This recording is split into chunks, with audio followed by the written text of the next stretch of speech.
Hi Aquarius, welcome to your general weekly reading for the 24th to 29th of May. Last full week in May, these were shuffled off camera. Let's get to it. Page of Swords. This is about candour, clarity, cutting through the nonsense. You know, the brambles are trying to hold him back. He's having none of it, cuts it through, and it releases all these fruits and berries that you didn't see. So it releases the information you needed to know. Crossing that, great to see this card. I don't really know why that's opposing that card, but there you go. Page of Wands. This is the Indiana Jones card in this deck. You know, in my eyes, she's basically making a portal below her feet, and she's jumping into the new adventure with complete kind of abandon and enthusiasm and joyfulness. Wow, this is great, Aquarius. This is really good. World in the near past, Three of Pentacles in the near future. Love to see those coming up. The lovely cool, this is my cool cat king. He's the King of Cups. And then we end up with the Crucible. There's some kind of test here. Energy on the bottom, another king. The nice, inspiring King of Wands. So, Aquarius, so far so good. Yeah, so the Page of Swords has come through. Yeah, you've got two pages there. So the Page of Swords has come through. The Page of Wands has, you know, it's a bit like, enough of this nonsense. I'm going off on the new adventure. Something happened recently because you got the World card there. That's the only major arcana out at the moment. The World is when the Fool goes on his journey. Here, the last card in the major arcana is the World, and it's normally a portal, and it's about stepping through and leveling up and going on to the next chapter. It's very definitely something was completed last week. It was completed successfully. It made you a better person. So Aquarians, it's now time to move on. And the way you move on is with the Three of Pentacles, which is also fabulous. 3 coins, one's dropping seeds on the ground, one's dropping soil on the ground, one's dropping water onto the ground. And that's growing an oak tree, a tree that grows super slowly and in whose shade you'll never sit.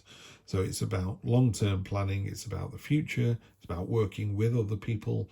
I do think in the future, working with other people is the way we're going to do stuff. There's going to be lots of adventures where 2, 3, 4, 5, 6 people get together and just have these little pods of adventures, you know, like a little pod of Wales, or a little pod of Wales in Wales. Anyway, and then your subconscious. I love this energy. The King of Cups is so in tune with his emotions, and by that, you know, so he knows when he's angry, he knows when he's frustrated, and he accepts the frustration and he accepts the anger, and then he uses it to make himself a better person, you know, and it brings balance to your own head. So here we've got a squid, which would normally be chasing these fish, you know, because that's its food, but here they're just swimming together. You know, there's that whole sort of, it doesn't need to eat all the time. It's not hungry at the moment, so it can coexist, you know, and that's what he does. He's manifesting these angel fish just out of his subconscious. It's literally like, I wish I had a car, and he just imagines a car. Now, I know we can't do that because we don't live in some sort of Harry Potter world, but if you know what you want in the future, you should write it down somewhere. It should be on a post-it. It should be in a journal. And you go, in a year's time, I expect to be doing this. And in 5 years' time, I want to be doing this. Because if you don't know what you want in 5 years' time, how can you possibly put one foot on the journey? Because you don't know what direction to go in. We'll talk about that more if we need to, but that's what that's about. Energy on the bottom is the fantastic King of Wands. He's a very inspiring energy. It's a very creative, and it's not powerful in the same way that the King of Swords is powerful. It's powerful in a it's passionate. There you go, passion. It's passionately powerful. It's powerfully passionate. Wow, that's hard to say. Powerfully passionate. So it's a, you know, you inspire people with enthusiasm, don't you? With knowledge and enthusiasm. You go, this is how we do this job, and this is how we're going to do it. So that's this lovely energy underneath. There's been some sort of test, or you think there's a test. This is the 8 of Swords. And on this particular deck in this reading, it's about, you know, being under quite a lot of stress and under duress. You know, that you're heating up there. These other swords waiting in the background are like, oh, I hope I'm not next. One's even tried and failed, but you're going to come out of this successfully. So it's a test that you are going to pass. So that's really good news. Aquarius. Another sword card. So we've got the Six of Swords. That's your situation, how you see it. This is how other people see it. Card of Balance, the Six of Pentacles for your hopes and fears. And then finally, the Emperor. Finally, he came out. When I was first shuffling the cards today, just as a general shuffle, and the Emperor came out. So there's a bit of Emperor energy for everybody, I think. Let's just talk about these cards a little bit more for you then. So this Six of Swords, this is, you know, you got these massive swords, they're rusty and blunt and they don't serve anybody any good. They're your problems, burdens, whatever. This is you down here. See those little tiny boats? That's you sailing away from these massive swords. But you're not actually sailing away from them, because we take our burdens with us when we put our head on the pillow at the end of the day. You know, if you've got money worries, you've still got money worries. If you're worried about your relationship, you're still worried about your relationship. So it talks about, by all means, sail to a new destination, take a new point of view, you know, take a better job, move to a different country. Just be aware that the burdens you've got will come with you, so you do need to address those at some point. So it's a card of moving on and successfully moving on, but just be aware that things that haven't been dealt with still need to be dealt with. It could be movement nights, could be going somewhere else. The classic Steve cough. Can't have a reading without me coughing in it somewhere, can we? Good grief.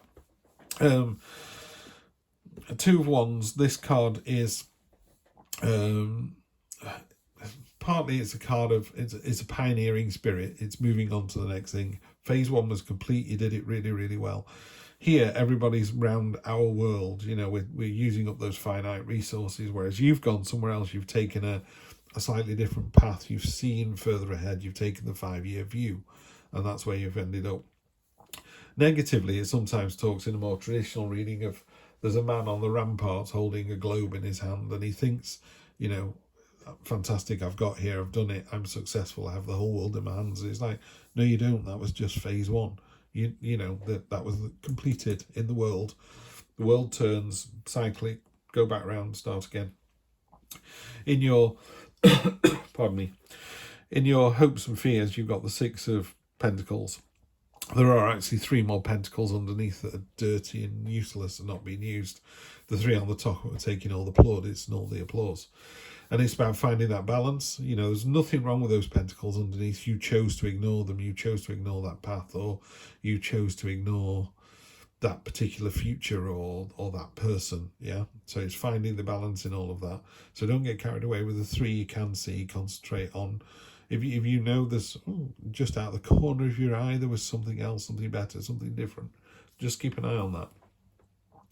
Final outcome for Aquarius is pardon me, the Emperor. You know, it's about order, control, stability.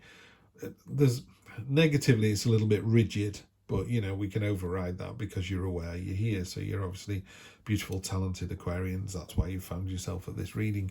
So you're able to see that for what it is. So you take all the good things of the Emperor.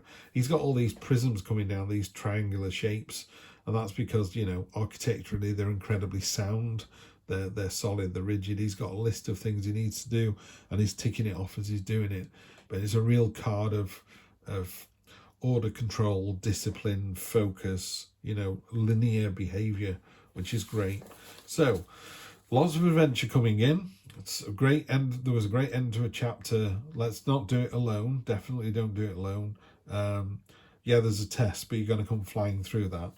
The only card I would warn you of is this Six of Swords down here. You know, don't put your head in the sand. Those problems are not going to go away. You're going to carry those burdens with you until you decide to deal with them, or until you decide to put them down. Let's get 3 cards to clarify, and we'll call this one. Yeah, that's fine. Okay. Oh, great. Energy on the bottom of that. Wow, that's come up about 3 or 4 times. Energy on the bottom of this deck is the, what's that one? Is it 7? I can never quite remember.